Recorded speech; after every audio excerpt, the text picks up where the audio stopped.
أعوذ بالله من الشيطان الرجيم. بسم الله الرحمن الرحيم.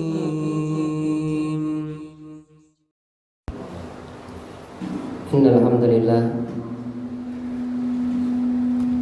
نحمده ونستعينه ونستغفره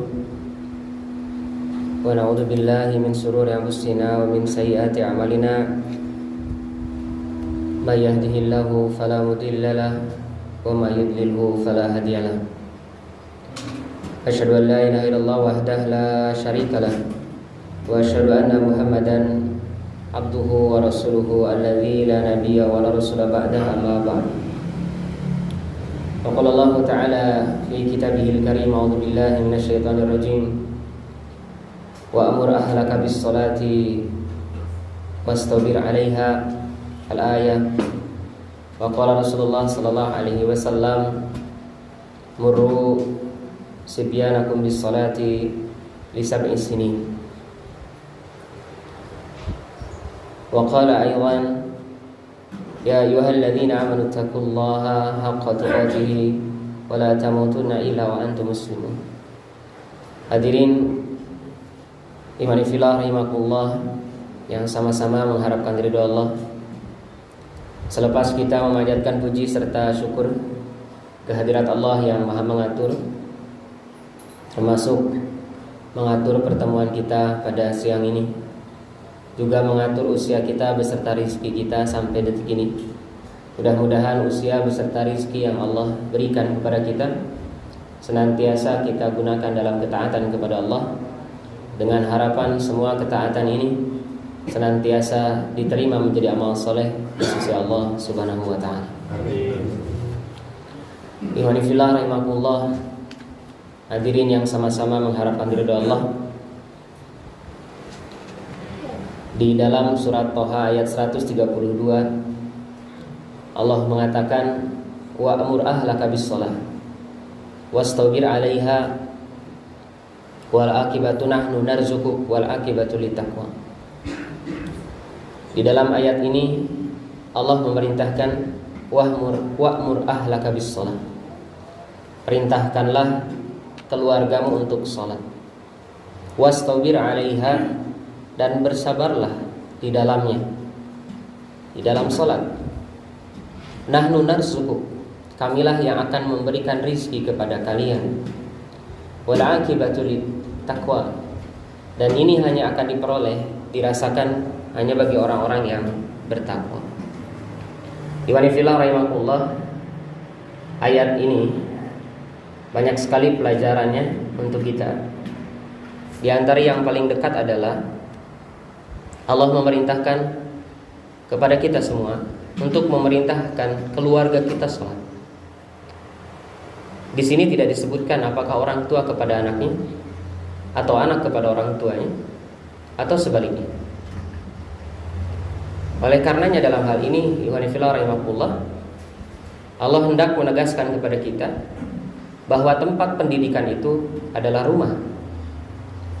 Makanya disebutkan madrasatul ula libniha, ibu adalah sekolah pertama bagi anaknya, dan ibu adanya di rumah.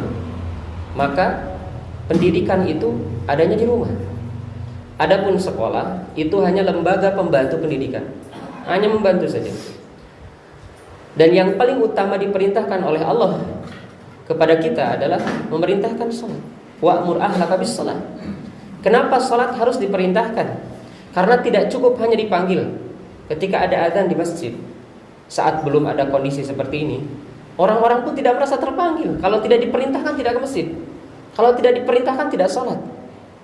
Maka salah satu kewajiban kita adalah mendidik. Maka di antara pendidikan itu yang pertama yang harus kita lakukan adalah sholat.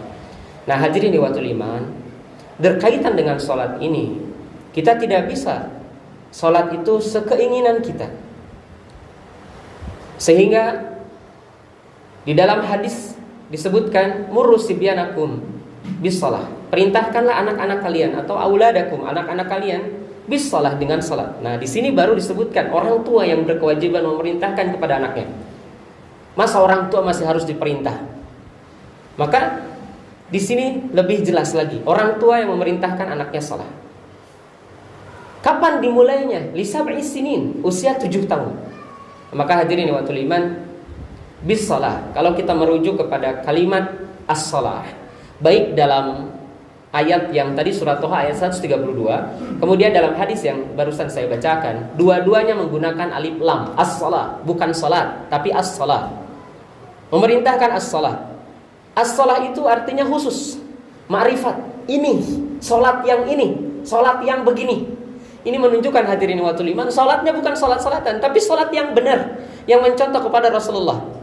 Salat yang harus mutabaah mengikuti Rasulullah sallallahu alaihi wasallam. Contoh hadirin, kita ingat satu kasus. Saat waktu itu sahabat ada yang mendoakan sahabatnya yang menikah dengan doa yang biasa, yaitu mudah-mudahan diluaskan rezekinya, mudah-mudahan segera punya anak, mudah-mudahan dan banyak sekali doanya. Kemudian Nabi tegur, jangan begitu doanya, tapi doakanlah yang menikah itu dengan kalimat barakallahu laka wa baraka alaika wa jama'a bainakuma fi khair. Dalam hadis ini hadirin wa iman, kita ingin belajar bahwa tidak semua yang kita anggap baik itu benar di hadapan Nabi Muhammad SAW. Padahal mendoakan orang supaya cepat punya momongan itu baik, tapi tidak begitu saat ada kondisi orang menikah. Ini menunjukkan tidak bisa kita kemudian ibadah itu sekehendak kita. Ini kan berdoa, masa berdoa nggak boleh? Kalau tidak ada contohnya dari Rasulullah, maka itu pun tidak boleh dilakukan. Maka hadirin wa iman, dalam kesempatan ini saya mengajak diri saya dan hadirin yang hadir saat ini, ada di antara banyak hikmah saat Allah berikan wabah. Di antaranya Ibnu Hajar Al-Asqalani mengatakan, di antara hikmah adanya wabah yang Allah turunkan kepada kita itu adalah tahsinul amal, memperbaiki amal kita. Barangkali sholat saya, sholat hadirin, sholat keluarga kita masih ada yang tidak sesuai dengan contoh Rasulullah. Inilah saatnya yang tepat kembali melaksanakan pendidikan di rumah kita.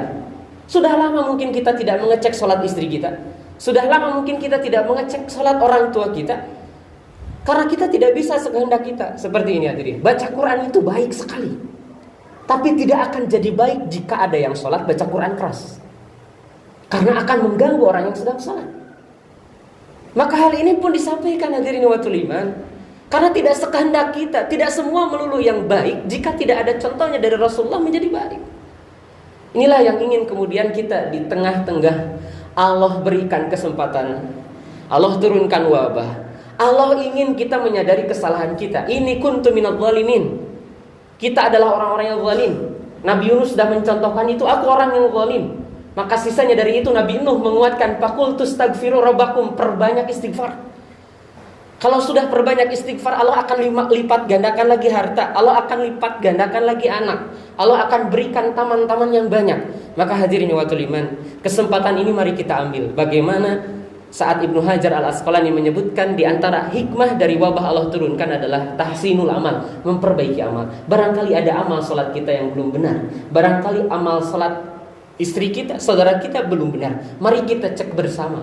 Karena tujuan berumah tangga, di antara 3 tujuan rumah tangga adalah sama-sama menuju surga, kemudian menghindarkan diri dari neraka, dan yang ketiganya baiti jannati, menjadikan rumah seperti di surga. Nah hadirin wa iman, inilah yang harus kita kemudian laksanakan, amalkan, maksimalkan. Apalagi kita sudah di 2 Jumat di bulan Ramadan ini. Mudah-mudahan Allah berikan kesempatan semua ibadah kita sampai hari ini diterima menjadi amal soleh di sisi Allah Subhanahu wa Ta'ala. Dengan harapan hadirin, setiap amal soleh kita setelah diterima oleh Allah menjadi wasilah Allah mencabut wabah yang sudah Allah turunkan ini. Mudah-mudahan kita kembali menjadikan rumah kita menjadi tempat pendidikan, mendidik anak kita, mendidik istri kita, mendidik orang tua kita, atau sama-sama kita orang tua mendidik anaknya. Mudah-mudahan Allah mudahkan dan kita benar-benar bisa bersama di surganya Allah Subhanahu wa Ta'ala. Barakallahu li wa lakum.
الحمد لله رب العالمين